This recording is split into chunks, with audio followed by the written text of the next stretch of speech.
Hi and welcome to Capacity Coffee Break Training. This month we're coming to you from Queensland. I'm actually up here on a writer's retreat, trying to get the last few chapters of Think, Decide, Act put together before sending them off to the publishers. Things are going really well, but we've just taken a little bit of time out to head on down here to the beach, soak up some rays, and I just thought I'd seize the opportunity to perhaps talk about one of the concepts that's in the book, but our focus for this month's Capacity Coffee Break Training is any decision, even the wrong decision, is better than no decision. And this is one that sparks a little bit of controversy, is because people want to argue that making no decision is a decision, and that's correct. If we've actually decided to not make a decision, then we've decided not to make a decision. However, being indecisive during an emergency is a pivotal junction where we stand between success and failure. So we're going to walk down here onto the sand, and I'm going to draw you a quick, simple little example, make use of the beautiful beach here, of making a decision, how it moves the ball forward.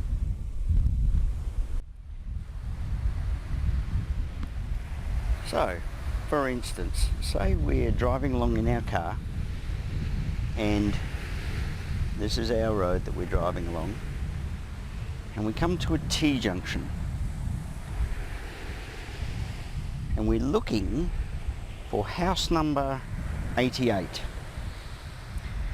and yet when we arrive at this T-junction we have no idea which way 88 is. So if this were my motor vehicle, at the T-junction we're faced with three basic options. We can stay where we are, we can turn left, or we can turn right. But if we don't know which way house number 88 is, how do we know whether we should turn left or whether we should turn right? Well, one way is going to be wrong, one way is going to be correct. And one decision, to do nothing, sit here in the intersection, is never going to solve the problem. Now, I know in the modern world we've got GPSs and phones and what have you, but any decision is better than no decision, even the wrong decision. So if we turn left and discover now that these are low numbered houses and that 88 must be the other direction, then we can simply make a U-turn and drive on to house number 88. So this is a very quick and very simple example of any decision is better than no decision, even the wrong decision.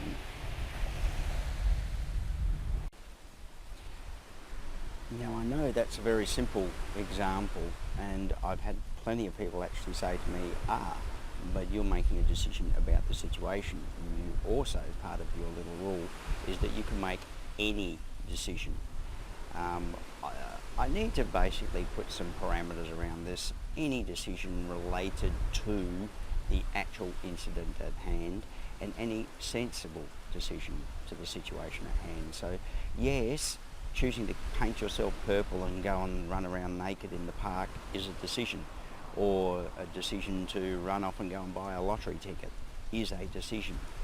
But essentially we're looking at decisions around the actual incident we're trying to solve. So in the left-right example that we've just drawn in the sand, then choosing to just park the car and do nothing, or run off and buy a lottery ticket, isn't really solving that particular problem. Yes, pulling over and walking left or right to see which way the house numbers go is perhaps another decision, and again, it's any decision around the actual incident we're trying to solve is better than no decision.